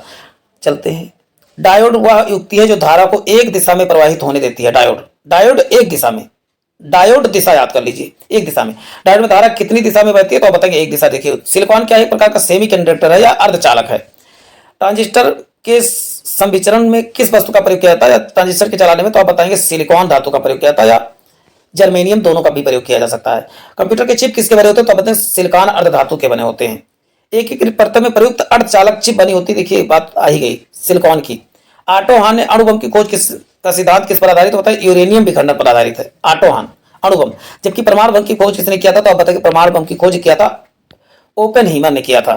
लेजर एक युक्ति जिसके कारण से उत्पन्न किया जाता है वर्ण विक्षेपित विकिरण उत्पन्न किया था। निम्न तापी क्या क्रायोजेनिक इंजन का अनुप्रयोग किसमें किया था, रॉकेट में किया था। विद्युत उत्पन्न करने के लिए कौन सी धातु उपयोग में लाई जाती है, तो यूरेनियम धातु जो है उत्पन्न में लाई जाती है। तारे अपनी ऊर्जा किस प्रकार प्राप्त करते हैं, तो नाभिकीय संयोजन द्वारा, नाभिकीय संलयन द्वारा कर सकते हैं। सूर्य की ऊर्जा उत्पन्न होती है नाभिकीय संलयन द्वारा, सूर्य की ऊर्जा उत्पन्न होती है। जब टीवी का स्विच ऑन किया जाता है तो दृश्य तुरंत प्रारंभ हो जाती है, लेकिन श्रव्य बाद में सुनाई पड़ती है, क्योंकि ध्वनि की चाल प्रकाश की चाल से कम होती है। चलते हैं, न्यूनतम तापमान पैदा करने वाले करने के लिए किस सिद्धांत का प्रयोग किया जाना चाहिए, अतिचालकता। इसमें अनिचालकता अधिक हो, जैसे विद्युत का चालकता सबसे अधिक कौन चालक है, तो बताएंगे चांदी। सितारों के अच्छे ऊर्जा का स्रोत क्या होता है, हाइड्रोजन और हीलियम का परिवर्तन, हाइड्रोजन का हीलियम में परिवर्तन। कौन सी धातु अर्धचालक की तरह ट्रांजिस्टर में प्रयोग की जाती है, तो आप बताएं जर्मेनियम। एक टीवी सेट को चलाने के लिए किस टीवी रिमोट का नियंत्रण होता है, सूक्ष्म तरंगे नहीं अवरक्त तरंगे यहाँ पर होना चाहिए, अवरक्त तरंग। टीवी के रिमोट में कौन सी तरंगे होती है, तो आप बताएंगे अवरक्त या इंफ्रारेड तरंगे आप कह सकते हैं। चलते हैं, दूरदर्शन के संकेत के लिए निश्चित दूरी के बाद नहीं मिल सकती है, क्योंकि पृथ्वी की सतह वक्राकार होती है। कैसी होती है बच्चों, तो आप बताएंगे वक्राकार होती है। टेलीविजन सिग्नल एक विशिष्ट दूरी के बाद सामान्यतः टीवी सेट द्वारा ग्रहण नहीं किया जा सकता है, क्योंकि पृथ्वी की वक्रता के कारण। रडार का उपयोग किस लिए किया जाता है, तो जहाजों, वायुयान आदि को ढूंढने और उनके मार्ग निर्धारित करने के लिए रडार का प्रयोग किया जाता है। त्रिविमीय या 3D चित्र किस द्वारा लिया जाता है, तो पता है होलोग्राफी में। लेजर बीम का उपयोग कहां करते हैं, गुर्दे की चिकित्सा में लेजर बीम का प्रयोग किया जाता है। लेजर अथवा किसी सशक्त प्रकाश के स्रोत में निकली दो प्रकाश किरणों की व्यतिकरण से त्रिविमीय प्रतिबिंब बनाने में संबंध में संस्तुति कहलाती है, बताएंगे होलोग्राफी कहलाती है। होलोग्राफी आपने होलोग्राम किसी भी बुक लेते हैं या कुछ लेते हैं, उसमें लगा होता है, तो उसको हर तरह से देखते हो तो अलग अलग चमक के दिखता है, तो उसे बोलते हैं होलोग्राफ। चलते हैं, लेजर किरण क्या है, तो एक केवल एक रंग है लेजर किरण। परमाणु जिनमें प्रोटॉनों की संख्या समान तथा न्यूट्रॉनों की संख्या क्या होती है, या कह सकते हैं परमाणु भार की संख्या क्या होती है, असमान होती है, उसे बोलते हैं समस्थानिक कहलाते हैं। एक भारी नाभिक के दो हल्के टुकड़ों को टूटने की प्रक्रिया क्या कहलाती है, तो आप बताएंगे नाभिकीय विखंडन। हाइड्रोजन बम के सिद्धांत पे नाभिकीय संलयन, यहाँ पर हाइड्रोजन बम किसमें होना चाहिए, नाभिकीय संलयन। जबकि परमाणु बम किस सिद्धांत पे कार्य करता है? तो परमाणु बम आप बताएंगे नाभिकीय विखंडन के सिद्धांत पे, जबकि हाइड्रोजन बम नाभिकीय संलयन। इसमें कंफ्यूजन, इसमें गलत लिखा हुआ, उस पर आप ध्यान दीजिएगा। सबसे पहला नाभिकीय रिएक्टर बनाया गया किसने बनाया? तो आप बताएंगे फर्मी ने। नाभिकीय रिएक्टर एनिको फर्मी ने बनाया। परमाणु बम किस सिद्धांत पे? नाभिकीय विखंडन। देखो लिखा है, वहां पर गलत लिख दिया था। सर प्राचीन शैल समूह की आयु आंकी जाती है, तो आप क्या हो जाएगा? कौन सी विधि? तो इसमें गलत लिखा हुआ प्राचीन शैलों की विधि किससे द्वारा नापी जाती है? तो अभी इसका मैंने स्लाइड में बताया, इसका उत्तर आपको कमेंट बॉक्स में देना है। नाभिकीय रिएक्टर में भारी जल का प्रयोग डीटीओ का प्रयोग किया जाता है किसके रूप में? तो बताएंगे मंदक के रूप में किया जाता है। द्रव्यमान ऊर्जा का संबंध किसका निष्कर्ष है? तो बताए सापेक्षता के सामान्य नियम का, सापेक्षता के सिद्धांत का। एक प्रकाश विद्युत सेल परिवर्तित करता है प्रकाश की ऊर्जा को विद्युत ऊर्जा में। बेरियम एक प्रयुक्त रूप से रोगियों के पेट में एक्स किरण परीक्षण के प्रयोग खिलाया जाता है, क्या है? बेरियम एक्स किरणों का एक अच्छा अवशोषक है और इससे चित्र में पेट की स्पष्टता देखने की सहायक होती है। चलते हैं। कुलिज नलिका का प्रयोग क्या उत्पन्न करने के लिए किया जाता है? तो एक्स किरणों का प्रयोग, एक्स किरणों को उत्पन्न करने के लिए किस नलिका का प्रयोग करता है? तो आप बताएं कुलिज नलिका का। एक्स किरणों को पार नहीं कर सकती है। एक्स किरणों को कौन पार नहीं? अस्थि को नहीं पार कर सकती, यानी हड्डियों को एक्स किरणें नहीं पार कर सकती। हड्डी तथा हीरा मोती को पार नहीं कर सकती हैं।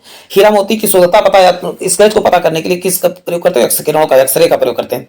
अतिचालकता किस तापमान पर अधिक आर्थिक महत्व हो सकती है जिसमें लाखों रुपए की बचत होती है? बताएं सामान्य तापमान पर। एक्स किरणों वेधन क्षमता किसके द्वारा बढ़ाई जाती है? तो कैथोड तथा एनोड के बीच विभवांतर बढ़ाकर इसकी क्षमता बढ़ाई जा सकती है। पहले तापयनिक बल्ब का आविष्कार किसने किया था? तो जे.ई. फ्लेमिंग ने। इलेक्ट्रॉन द्रव्यमान में होता है 15 एमईवी। 1 माइक्रोन कितने मीटर के बराबर होता है? तो 10 के घात -6 मीटर के बराबर होता है। 1 जूल में कितने किलो कैलोरी होते हैं? तो 24 किलो कैलोरी होते हैं।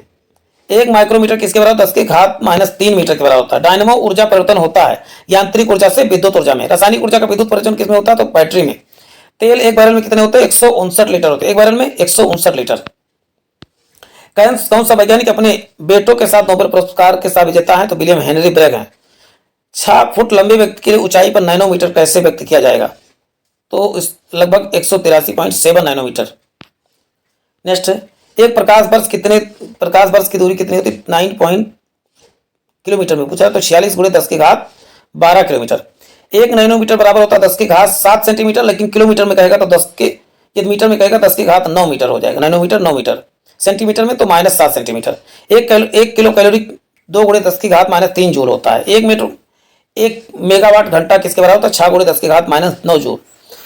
1 जूल में कितने अर्घ होते हैं? 1 जूल में 10 की घात 7 अर्घ, जबकि 1 न्यूटन में कितने डाइन होते हैं? 10 की घात 5 डाइन होते हैं। 1 नैनोमीटर में कितने सेकंड होते हैं? 10 की घात -9 सेकंड होते हैं। 1 एंगस्ट्रॉन में कितने मीटर होते हैं? 10 के, ये बहुत इंपॉर्टेंट, 10 की घात -10 मीटर। पैमाने आप बार 2-3 बार देखिए और लिख के कापी में याद कर लीजिए। 1 शक्ति में 10 के 746 वाट होते हैं। रेक्टिफायर का क्या प्रयोग है? एसी को डीसी में बदलने में रेक्टिफायर का प्रयोग किया जाता है।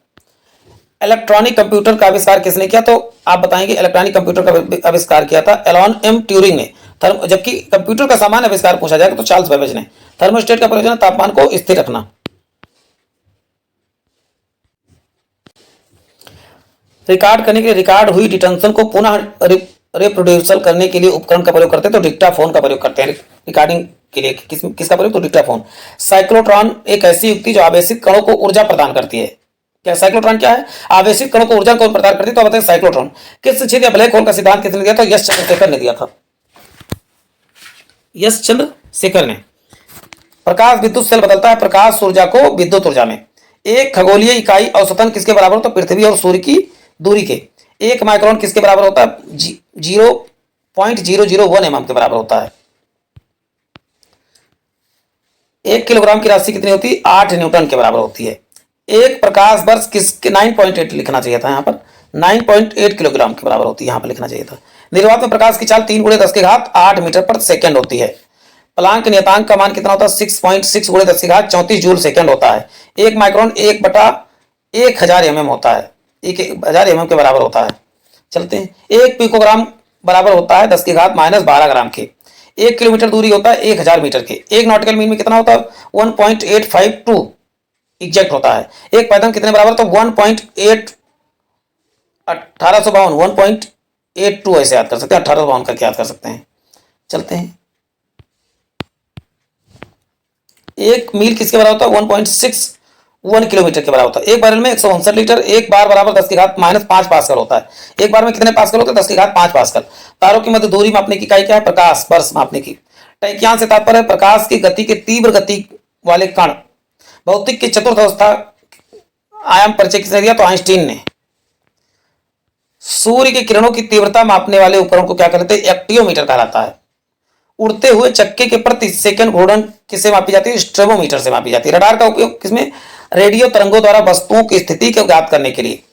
ऐसा कौन सा उपकरण है जो इस्तेमाल किया जाता है? स्टेथोस्कोप। चिकित्सा के क्षेत्र में स्टेथोस्कोप। चंद्रा एक्सरे दूरबीन का नाम किस वैज्ञानिक के सम्मान में रखा गया? तो यश चंद्रशेखर के नाम पे रखा गया चंद्रा एक्सरे दूरबीन। साइक्लोट्रॉन किसको त्वरित करने के लिए प्रयोग किया था? परमाणु को। पायरोमीटर से क्या नापता है? उच्च तापमान। कूलिज नालिका का प्रयोग किस में किया जाता है? तो बताएंगे एक्सरे के। प्यारे साथियों, 1000 क्वेश्चन का जो भौतिक विज्ञान का श्रृंखला था यही समाप्त होता है। जीव विज्ञान का पहले पढ़ चुका है, उसके बाद फिजिक्स हो गया। नेक्स्ट जो है पढ़ेगा क्या? केमिस्ट्री का 1000 क्वेश्चन। इन तीनों को आप देख लेते हैं और 2 से 3 बार देख लेते हैं तो आपको मैं बता दूं जिंदगी भर के लिए किसी भी परीक्षा में आप फिजिक्स, केमिस्ट्री और बायो से क्वेश्चन गलत नहीं करेंगे। तो फिर मिलते हैं एक नए सेशन में। ये वीडियो पसंद आया हो तो लाइक कीजिए, शेयर कीजिए और सब्सक्राइब जरूर कीजिए। जय हिंद, जय भारत।